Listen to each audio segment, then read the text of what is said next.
aspiring VA din ako before. Lahat kasi tayo gusto na natin mag-make ng transition from working on-site to working home-site. I call it a home-site. So, by the way, I'm gonna introduce myself. I'm Jaya. So, I've been a VA for 5 years and then, I studied different niches. So, I start from the very beginning, which is, for me, is easy kasi ginagawa natin every day, which is yung pagiging social media manager. Okay? So, I started as a social media manager. Actually, before, konti pa lang talaga yung nakikita kong gumagawa ng content, being a VA.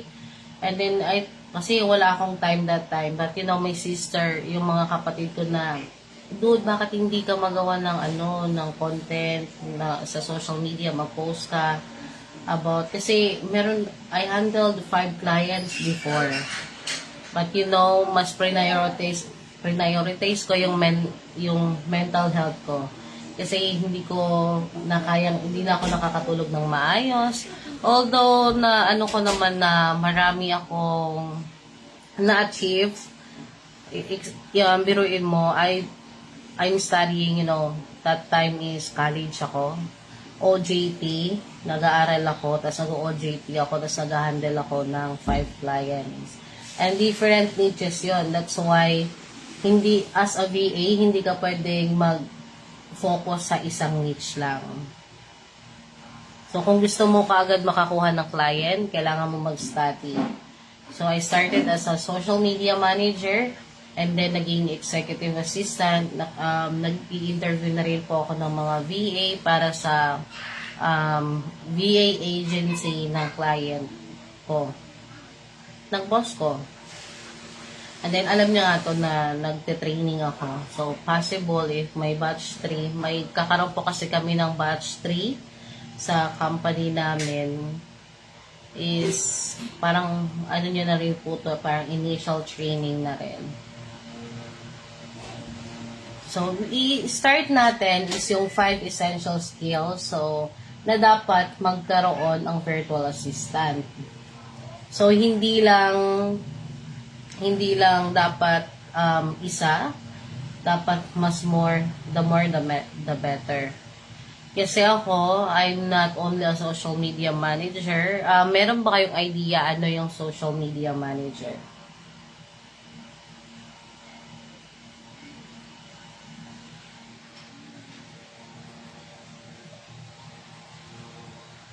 Yes, Miss Rosie.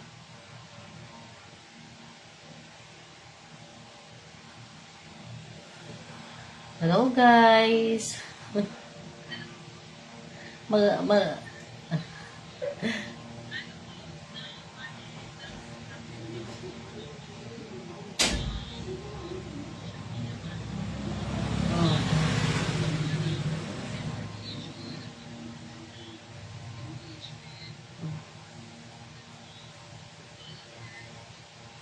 Yes. How about lead generation? Do you have an idea what is lead generation? Okay? No idea. Yes, correct, Miss Mikey. But, tanong ko lang guys, ba't ayaw nyo mag-open ng camera? Ayaw nyo ba makita yung... Bakit ayaw nyo po mag-open? Parehas lang naman tayo mga mami. Sa next na training, di na ako mag-aayos para hindi kayo mahiya mag-open ng camera. Wag po kayo, at least po, di ba? Alam nyo, number 1 na best sa pagiging VA, ma'am, is connection. Bakit?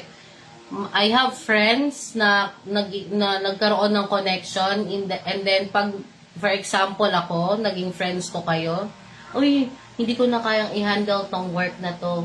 Kaya mo ba trabahuin to? Ay, i-refer kita. Referring. Referral friends. So, we need to make a connection. Kaya, guys, huwag kayong mahiya mag-open ng camera. Pare-parehas lang naman tayo na, mami din ako, mami din kayo.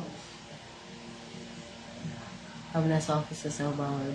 Okay lang po, Miss Apple. So, yan. Ang dami na pala talagang aspiring VA dito. Ang dami po talagang aspiring VA. So, lahat po kayo is aspiring VA, and then naiintindihan ko po, like,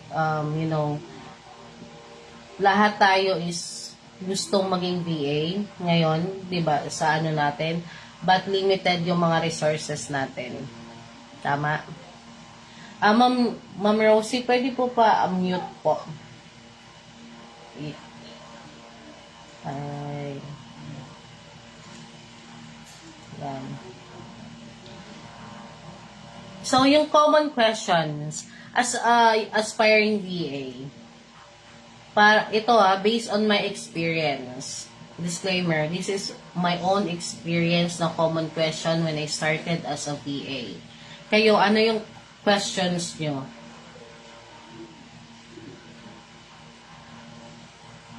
Ma'am Jenny Lynn, since aspiring VA ka, ikaw, huwag po kayo mahiya, promise. Hindi nyo naman kailangan mahiya.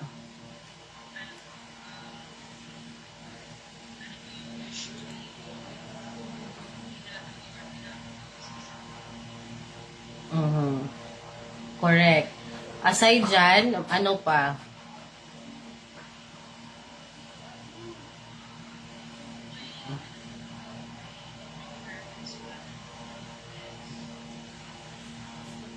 Yes, actually ngayon, since marami nang umuusbong ng mga VA agency na nasa Pilipinas, parang katulad ko, mga tenured na VA is nagbi-build din sila ng mga agency. So talagang nire-required nila, since na-experience ko as a VA, ang magkaroon ng problem sa laptop, magkaroon ng problem sa internet, magkaroon ng problem sa electricity. Kaya yan ang mga common questions talaga na tinatanong ng mga agency. Number 1 is your speed, your internet speed. Second is your internet. And then, the specs of your laptop. Hindi mawawala tong tatlong to pag nag-apply po kayo sa agency. Kasi as a VA, na experience ko din po magkaroon ng problem sa tatlong yon. Yan ang common questions natin na papasok pa lang tayo as a VA is ano kaya yung VA? Pero naririnig ko kasi na maganda yung pagiging virtual assistant kasi yung kapitbahay namin nasa bahay lang pero weekly nag-grocery. Tama? Hindi sila lumalabas ng bahay pero weekly sila nag-grocery. Tapos nagkaroon ka naman ng idea. So saan ako mag-uumpisa at paano ako mag-uumpisa? Okay? So now I decided na kasi nakakakita ako ng yung mga unfortunate people. Like for example is maghahatid ako ng school ng anak ko. And then makikita mo talaga na yung mga anak nila is mga mami na katulad ko. Hindi naman ako sa ito lang yung nakikita ko, guys. It's on my opinion. Yung nakikita ko na hindi nila mabigay yung gusto ng anak nila. Like for example, mama gusto ko ng ganitong bag, mama gusto ko ng Kasi nga, bumabase lang sila sa sweldo ng asawa nilang lalaki. And then tayong mga babae, ang common lang naman sa atin is mag-budget. Tama? Yun lang yung sa atin na usual na trabaho ng isang babae, mag-budget, alagaan ng mga anak. Tapos, alagaan ng mga anak. Pero deep inside, pag yung mga anak natin may nakikita sa ibang bata, na mama gusto ko ng ganito, hindi natin mabigay, is tayong mga nanay ang nasasaktan, hindi talaga yung mga lalaki. Diba? Kasi sa kanila, magpo-provide lang ako, kayo na mag-budget niyan. But, sabi ko, bakit hindi ko kaya i-free training ng dahan-dahan yung mga mami? Para matuto silang kumita online at hindi lang sila mag-wait sa sahod or sa salary ng asawa nila. Bakit kaya hindi ganun na lang gawin ko? Kasi to be honest, I'm actually doing a one-on-one coaching, pero hindi ko po yun i-offer sa inyo. Okay? Hindi ko po yun i-offer, pero ako, meron po talaga akong mga student na nag-ano ko ng one-on-one coaching, pero hindi ko po yun i-offer sa inyo. Kasi alam mo ko as a mommy, sa atin, especially may mga anak tayo, is gustong-gusto natin mag-earn ng money. Pero gusto din natin na nasa bahay lang tayo at makikita nating lumalaki yung mga bata. So, number 1 actually na na-training ko yung husband ko. No, sa weekdays, actually, is VA siya. Pag weekends, angkas driver siya. Oh, and then ako, pag i-continue ko po yung pagko-content creation ko, is aside dito, is gusto ko rin mag-angkas. Oo, kasi may license naman ako, meron naman ako, para every time na may makakaangkas ako mga mami, i-share ko din yung knowledge ko as a VA. Lalo na ngayon, ang future is actually VA. Diba? Yan ang common question natin. So, what is virtual assistant? So, may idea kayo kung ano ba talaga yung main na reason or main na work ng isang virtual assistant. Guys, napaka-quiet nyo naman, guys.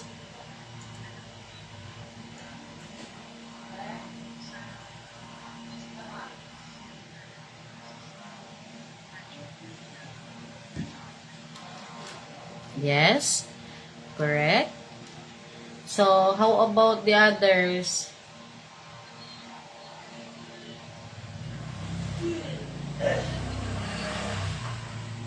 Yes, correct. Yes, correct. Actually, walang wrong answer dito, guys, ah. Kaya please, question na. So, at least malaman ko kung sino marunong magsalita at sinong hindi. Kasi number 1, na dapat as a VA, hindi ka po talaga dapat mahiya. Kasi ako, nung nag-training ako before, yung nakapasok na ako at namimit ko na yung client, iba't ibang client, ini-express ko yung sarili ko. Number 1, dapat marunong kang i-express yung sarili mo at dapat matanong ka.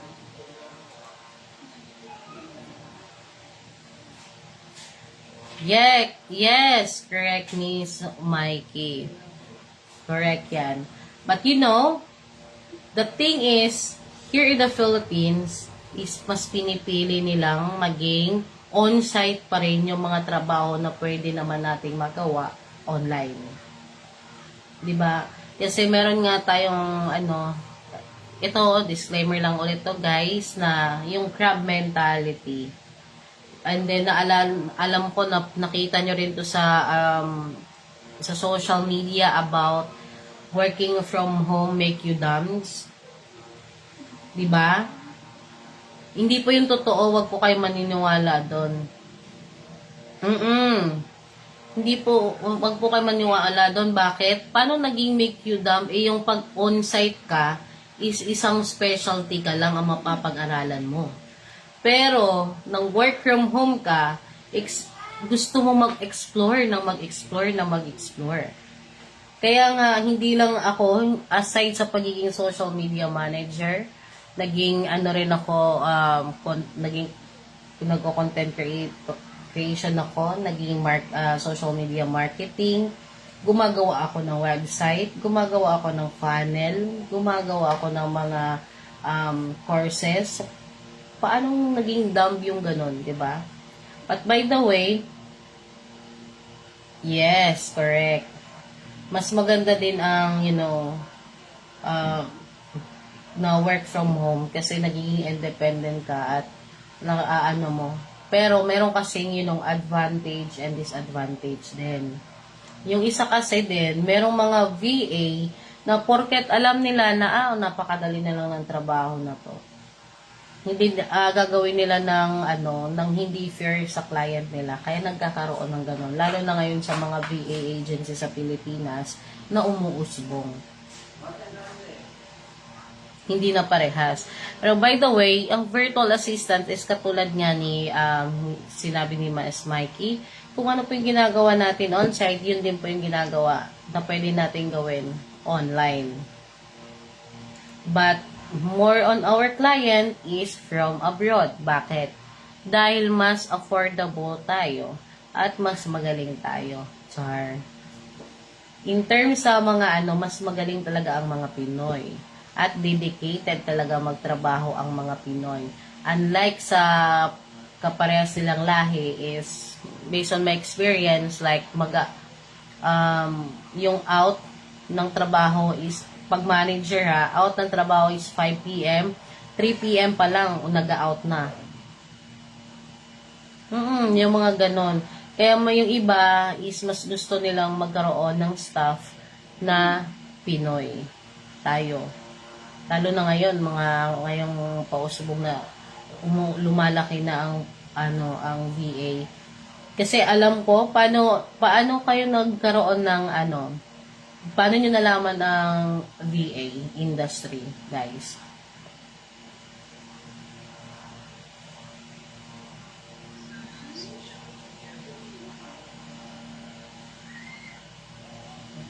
Okay.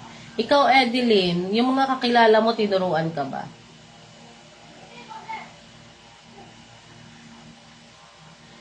Sa relatives, sino yung nag-comment ng relatives?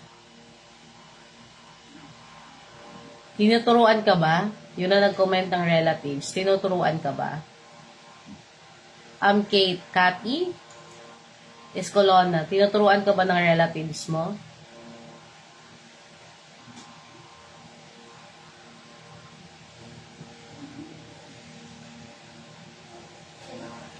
Yes, alam mo kung bakit. Yung minsan, ayaw nila i-share yung idea po. Yes, bakit? Possible, baka iniisip nila na mas gumaling ka kaysa sa kanila. At mas umangat.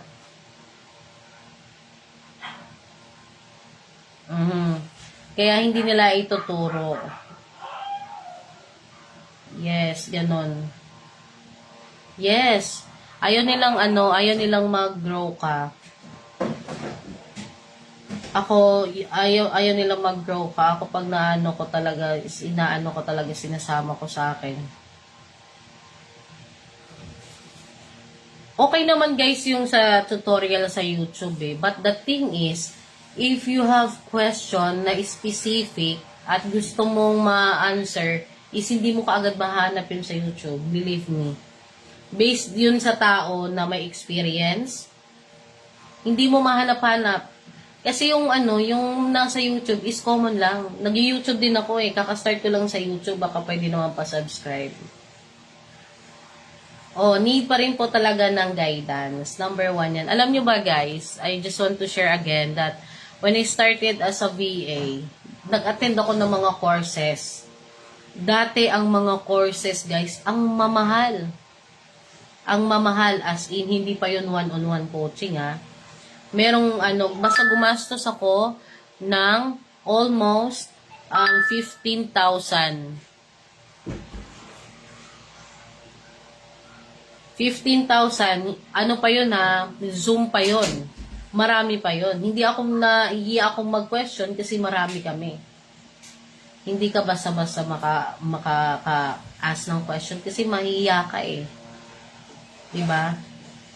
Yeah, kaya nga meron ako talagang mga na friend na sila ng one-on-one coaching ko.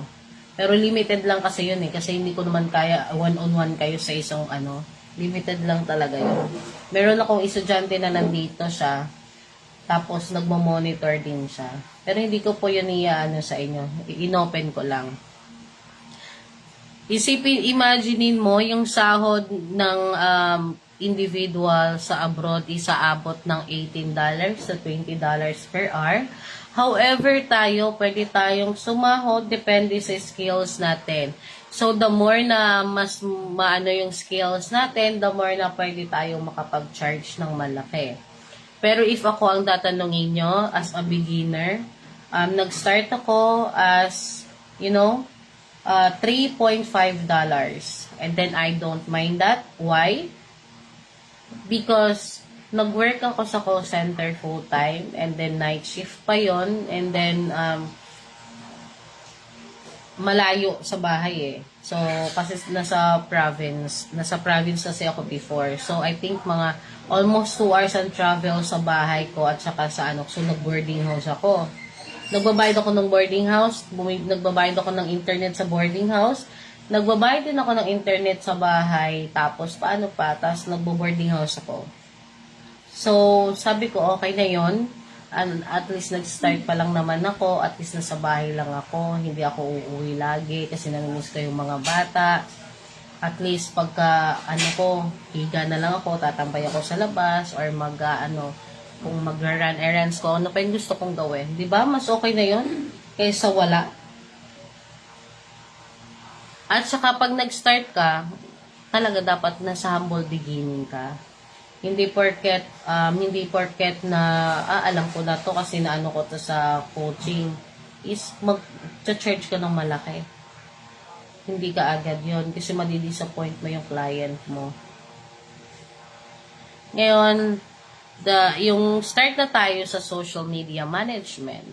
So, ito yung mga 5 niches na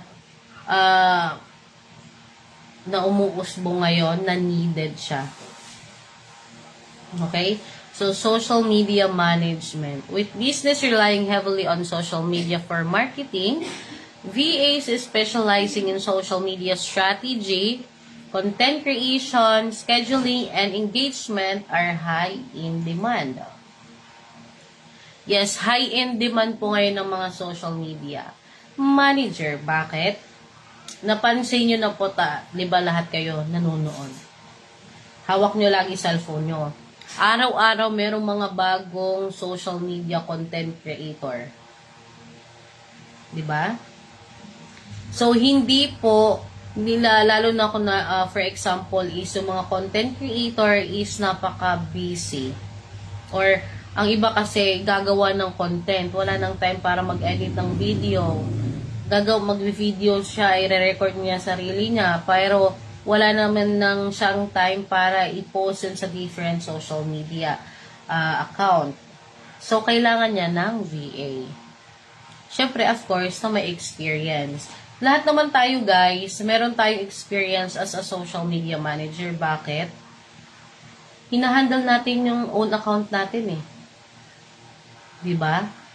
But the thing is, hindi lang natin siya ino-optimize. Hindi natin minamaximize yung paggamit ng social media.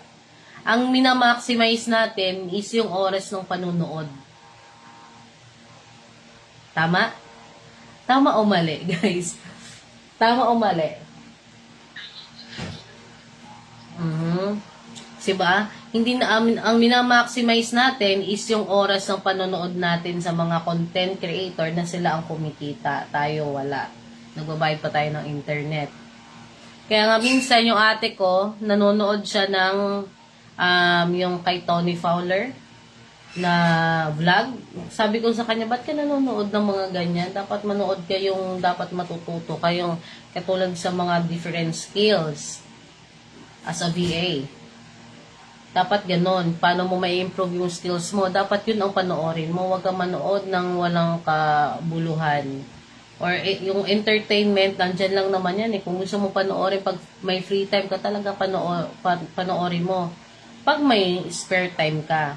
Pero kung talagang tinitreasure mo yung time mo, like for example lang is nasa age ka na gusto mo na ng serious life, syempre mag-focus ka na sa sa tamang daan. Hindi na kaliwa. Ngayon, i-maximize natin yung paggamit natin ng social media account or mga social media platform. May ask pala ako guys. Ilan sa inyo dito ang merong Facebook pero hindi alam kung paano mag-manage ng Meta Business Suite?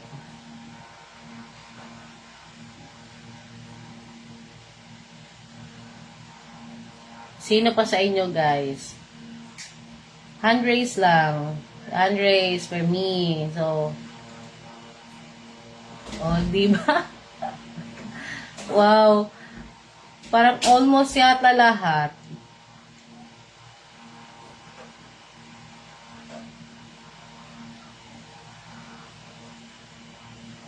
Okay. So, did you know that on Meta Business Suite is makikita nyo lahat ng engagement doon sa Facebook na inano nyo. Pero by the way, possible yan, nakasali po yan sa training. Diba? Hindi natin minamaximize talaga yung paggamit ng social media account natin. Ang ginagawa lang natin is more on, I think, 80% panonood. 20% is paggawa ng post para sa atin. Tama? Or meron man sa inyo is busy sa 30% pero mas maraming percent ang panonood. Yes. Ako din kasi guilty ako dyan eh. Kasi habang nagtatrabaho, nanonood ako. Totoo. Oh, posting lang. Wow, pero at least meron kang idea about sa business page. Miss Grace. Yan. Thank you so much sa pag-answer, guys. Then, let's proceed sa lead generation and sales support. So, many businesses look for VAs to generate and nurture leads, conduct market research, manage CRM system, and assist with email outreach to help drive sales. So, meron kayong idea neto, guys, yung sa lead generation.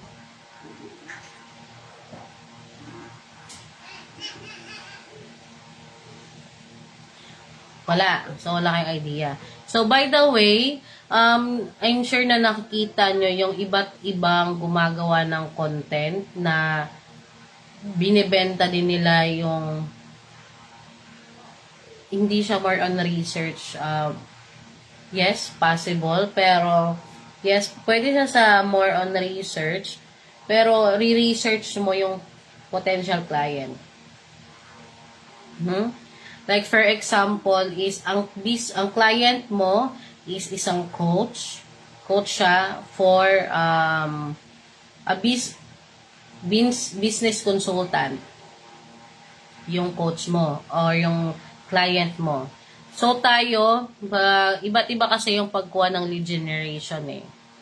So, pwede tayong pumunta sa iba't ibang groups, magjo-join tayo, pero ang sasalihan mong group is dapat align sa niche ng client mo. It means that pag yung possible, yung tipong, kunwari, ilalagay mo yung shoes mo sa client mo or doon sa customer mo, ano ba ang kailangan ko? So, para mas madaling i-explain, for example, ako is business gym owner. Okay? Business gym owner ako. So, ang target ko is yung mga unhealthy. Yung mga unhealthy at saka yung mga nakasali sa mga groups na merong mga 5-day challenge, loss weight, how to become firm and healthy, yung mga ganun ang mga sasalihan natin groups. Kasi meron doong mga potential client na interested, na possible, na interested sa service ko as a business gym owner. Kasi as a business gym owner, mag-o-offer din ako ng iba't ibang services. Tama? And then, meron pa yung CRM tools. Ano ba yung CRM tools, guys? So, ito yung Customer Relations Management or Manager. Ito ang nagko-connect between sa client and sa business. And sa business, para sa client. And then sa client, to the owner. Guys, naintindihan lang o medyo magulo?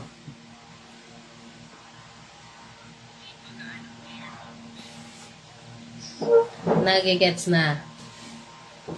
Okay. Carry lang, ma'am. Okay. Okay. So, tayo ang magbibigay ng sales sa client mo. Okay? So, kunwari, isa akong online coach. Online fitness coach. So, possible, yung mga client na target ko, sumasali siya sa iba't ibang group na about health. Kunwari yung, sorry for the word mataba katulad ko, unhealthy katulad ko, para hindi na ako maka-hurt unhealthy katulad ko, mataba katulad ko, na gustong pumayat. Gusto maging healthy kasi nga naapektuhan yung mind natin pag hindi tayo healthy. 'Di ba? So, yung mga dahil online coach siya pwede lang gawin virtual. 'Di ba? So, magdi-DM tayo. DM is direct message and then kakausapin natin siya. Kasi itong training na to is more on binibigyan ko kayo ng idea kung ano ba yung 5 niches at kung ano yung trabaho nito. Pero kung talagang yung pinaka-thorough, kung paano siya ginagawa, it's a next training na po yun. Next is, before ko mag-go sa next is, may question po ba?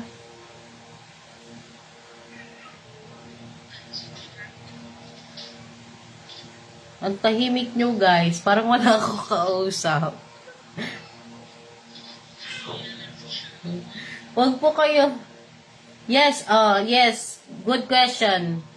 Good question guys. So, can you give an example of CRM? Yes, like for example, Asana. Next is, because I have a list here on my portfolio. Actually, I'm gonna open my portfolio. Kung anong, I'm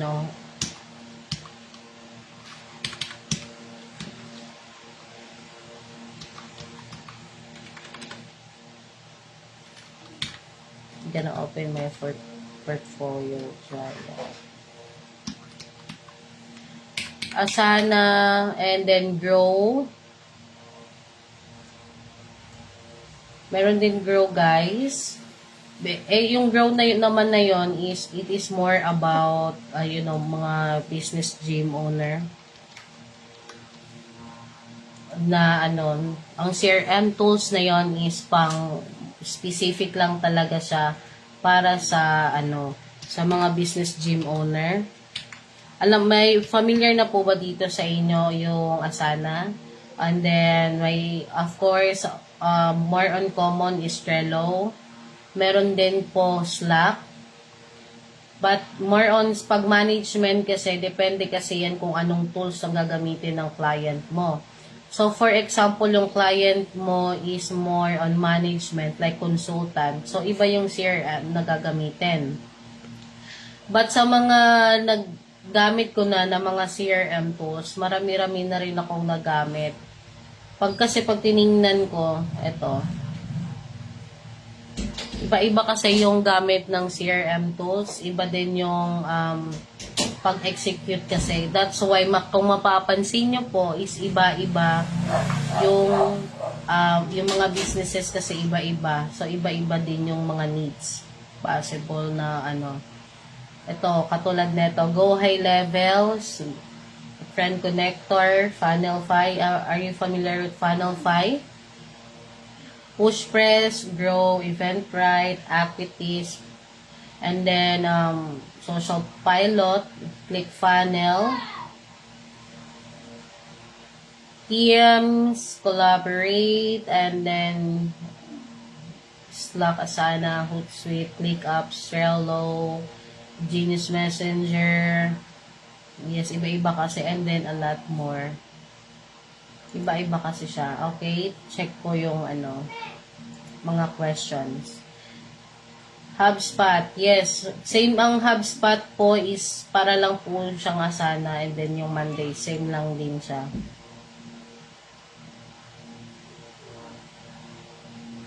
Meron lang kasi yan siyang common. May pagka-common lang ang bawat CRM. So, pag once na naging open ka sa isang CRM tools, guys, ito masasabi ko sa inyo, yung mga susunod na CRM tools na gagamitin nyo, easy na lang. Totoo. Easy na lang yun po. Yes, ang Go High Level is ano lang to, same lang to sa Funnelfy, guys. Ginagamit din namin tong Go High Level. Good question po, Panilin Dolfo. Dapat po ba na master muna navigation ng tools sa niche na papasukin mo? Or will there be a training? Well, that is a good question though. So, if kung ang papasukin mo is social media, hindi naman kasi pag kung sa social media is number one dapat na alam mo lang is yung basic, and then yung ang flow ng posting, ng content creation, and then yung CRM is second na kasi yan eh. Kasi as what I've said, that iba-iba kasi ang mga needs ng mga client. Iba-iba din yung mga CRM tools na gagamitin nila. So, hindi po pare-parehas. Lalo na ngayon, ang dami ng CRM tools na lumalabas. At yung iba, komportable na sa CRM tools na ginagamit nila ngayon. At yung iba naman, gusto nila ng ibang na naman panibagong CRM tools. Iba-iba po siya. Iba-iba. Pero dapat, number one, kung papasukin mo ang social media, dapat alam mo na yung pag-create ng content, pag-posting, yung metrics, pag-report ng metrics, and then paggawa ng iba't ibang report sa social media. Pag-post sa different social media platform, ano po ba yung iba't ibang social media platform na dapat alam mo, at dapat marunong kang mag-post at mag-market.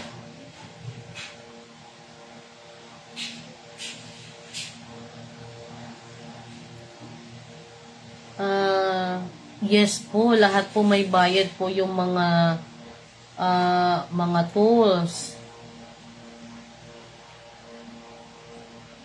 May mga bayad po talaga yung mga tools, ma'am. Hindi po talaga free. That's why hindi basta-basta, for example, tayo as a VA, hindi po natin kaagad yun ma-afford right away. Right away na ma-afford. For example, kaya gusto kong kumuha ng client. Kailangan mo una, mag-build ka ng website mo, may bayad yon. Pangalawa, magkukuha ka ng phone mo, may bayad yon. Kukuha ka ng domain mo, may bayad yon. Kukuha ka ng company email mo para maging professional, may bayad yon. Talagang maglalabas ka ng pera. What are some tasks na ginagawa ni lead generation po, ma'am? Ginagawa po niyan is nagda-direct message siya or gumagawa ng lead magnet na galing po sa CRM tools. Ano po yung lead magnet? For example, katulad po ng ginawa ko, gumawa po ako ng event at na-lead ko kayo dito sa akin. Ganon po siya. So, for example, ang client mo, gagawa siya ng event.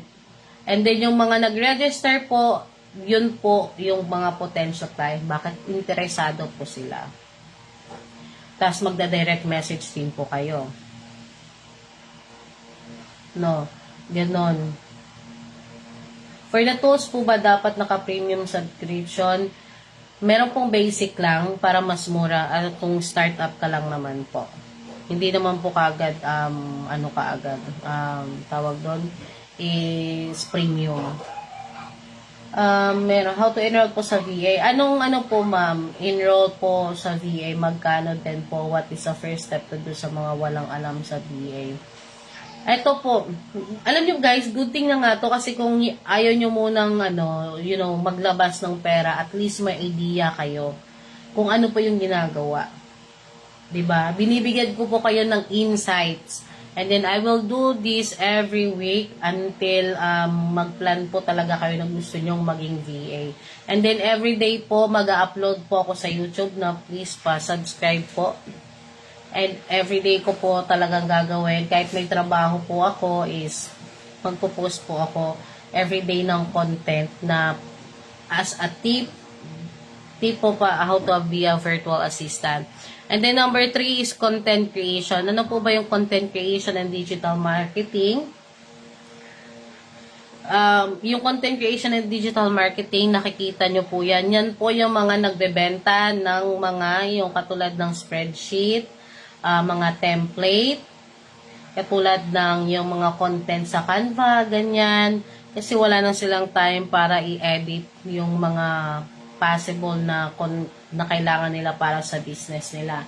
So, minsan, is yung mga content is binibili na lang din nila kaysa kumuha ng VA.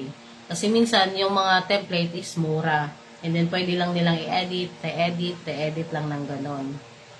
Ganon po. So, VA skill in creating blog posts, video content, and graphic as well as managing digital marketing campaigns like email, newsletter, SEO, and ads are increasingly valuable. Yes. Marami na rin po ngayong gumagawa ng content creation and digital marketing. Isa na rin po ako dyan. Meron na rin po akong mga account. Hindi naman, good question po sa kailangan ba marunong ka din talaga sa hindi naman po. Kasi meron pong, for example sa akin kasi, meron akong student na meron po akong student na ano na siya, sorry, paano ko i-ano to, sorry kung nakaagad na, old na siya, old ba? Like, nanay na siya, pero hindi katulad ng nanay na mga nasa 30s nanay yung mga nasa almost 50 na siya, and then nag one-on-one coaching siya sa akin, mga 50 plus na siya. Tapos, syempre, nahihirapan talaga ako. As in, nahihirapan talaga akong ituro. Usog mo yan kasi one-on-one coaching eh. So, dinedemo ko talaga sa kanya, ito, puntahan mo to, ito, ganyan. So, nahihirapan ako. Minsan, minimit ko din siya dati sa bahay nila. Tinuturo ko kasi yung sa one-on-one coaching ko yun. Hindi naman, as long as kasi yung nangyari sa akin, tinitingnan ko po yung skill ng isang tao. So, tinitingnan ko po kung ikaw, eto, magaling to sa graphic. Hindi ko na to ilalagay sa iba. Ito, magaling to sa call. So, pwede to sa lead generation to ng pag-calling. Tapos, sabi ko, ito naman, magaling to sa documents. So, ina-analyze ko yung iba-iba po kasi yung personality ng tao. Kaya iba-iba rin po yung mga skills na nakatago sa atin. Ngayon, kung mahihirapan ka, for example, binigyan kita ng isang task, tapos nahihirapan ka kasi pinipilit mo lang para kumita ng pera, makikita yan ng client mo eh. Well, depende pa rin sa'yo kung well-motivated ka talaga, di ba? Pero kung well motivated ka is titiisin mo, like kahit hindi mo alam, magdi-deep search ka talaga. So ano nga po ulit yung SEO, search engine optimization po 'yan. Ayan po ang tawag sa pagpo-post ng content, hindi lang po sa social media but on website. Po. Okay? Kasi, syempre, yung mga possible na client, titingin po sa website nyo. So, dapat yung SEO is well-maintained sa website nyo para, kunwari may nag-search lang, skilled VA. So, pag na well-maintained nyo po ang SEO ng website nyo, automatic po, lalabas po kaagad yung website nyo. Sa VA po ba dapat si client nag-provide ng tool na gagamit? Yes po, si client po. Huwag po kayo pumayag na kayo ang mag-provide. Hindi po tayo ang mag-provide, sila po. May bayad po yung mga tools. And then imagine mo, for example, 5 client mo, tapos bawat tools ikaw magbayad. Hindi. Tayo, kumbaga, assistant lang tayo. Kumbaga, ina-assist natin yung business nila. Hindi tayo yung may-ari ng business nila. So, hindi po tayo yung maggagastos para sa business nila. Sila ang gagastos para sa business nila. Good question po yan para sa mga wala pa pong experience as a VA. Hindi po tayo magpo-provide ng tool. Always po ang client. But if marunong tayo at alam natin kung paano natin mapapadali ang trabaho ng client, for example, kasi walang alam, tapos ikaw may experience ka, yung client mo na nakuha directly is wala pang idea kung ano yung gagawin. So, I would recommend this kind of CRM tools because it's easy and then automated na siya pag magagawa ng ganito, ng ganyan. Ganun po. Pero yung terms na tayo yung magbabayad, hindi po. Dapat yung client po yun. And yes, and answer increasingly valuable. And then,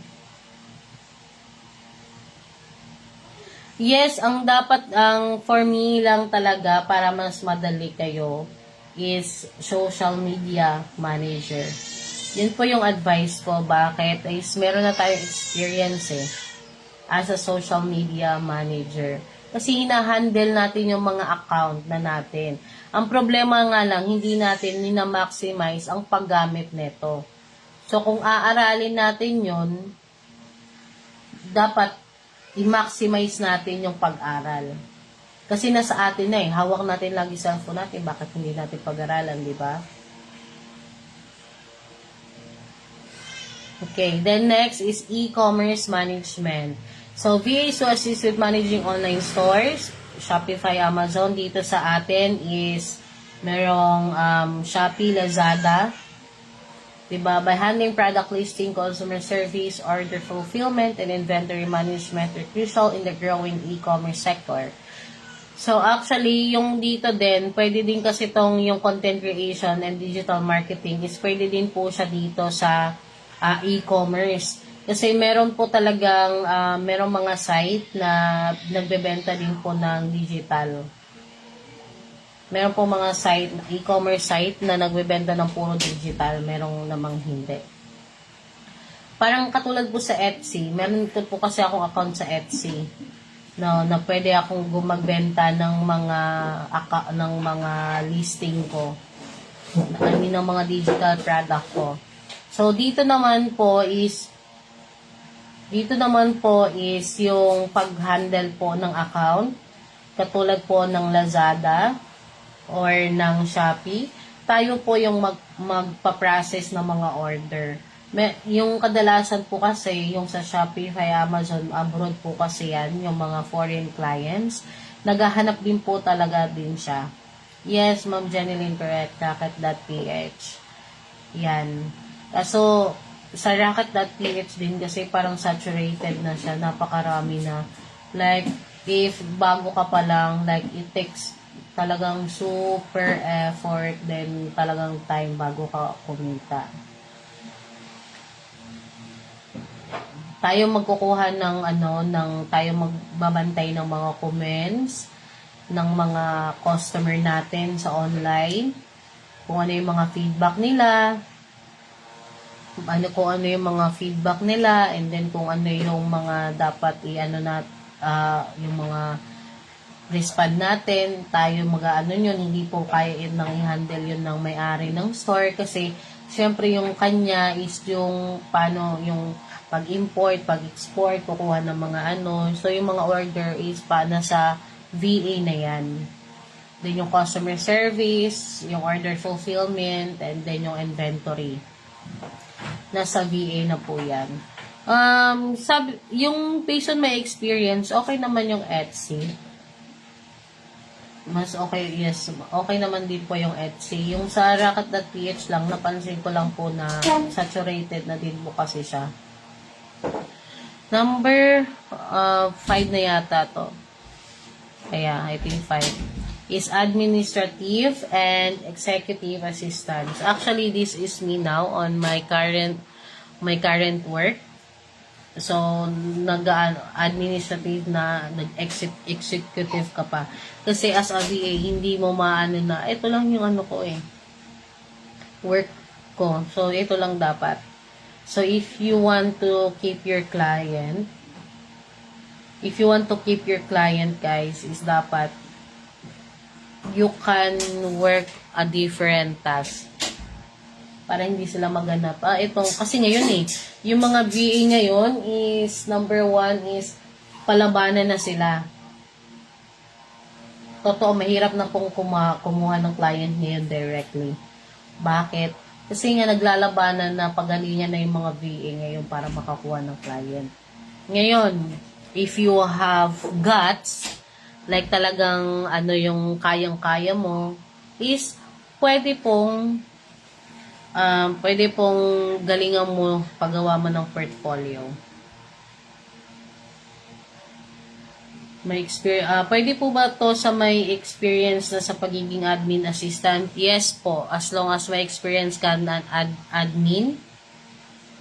Yes po, pwede ka muna kung from on-site ka, kunwari local ka, tapos gusto mo mag-virtual, is pwede kang mag-apply muna like yung junior na admin assistant. Kasi nga, iba yung work online sa virtual, iba rin yung work sa site. Magkaiba kasi. Yes, may next part pa po yung training ko. Continuous po yung training ko. Promise po yan. Then everyday po po ako ng content ko sa YouTube ko po everyday. Kakastart ko lang po kasi ng YouTube ko. Actually, Junior, can you put here my YouTube channel? Yes, magkakaroon po tayo ng sample task po sa training. Mayroon po, magkakaroon po tayo. Yes, may next pa po to. May next pa po tong natin. So, muna tayo ng questions and connect with me. Kasi malapit na po mag-end yung natin. Saan po ba maganda maghanap ng directly? No luck so far sa LinkedIn, FB, and online job. Okay. Good question. Alam niyo kung saan anong ginawa mo sa FB? Anong ginawa mo sa Rina?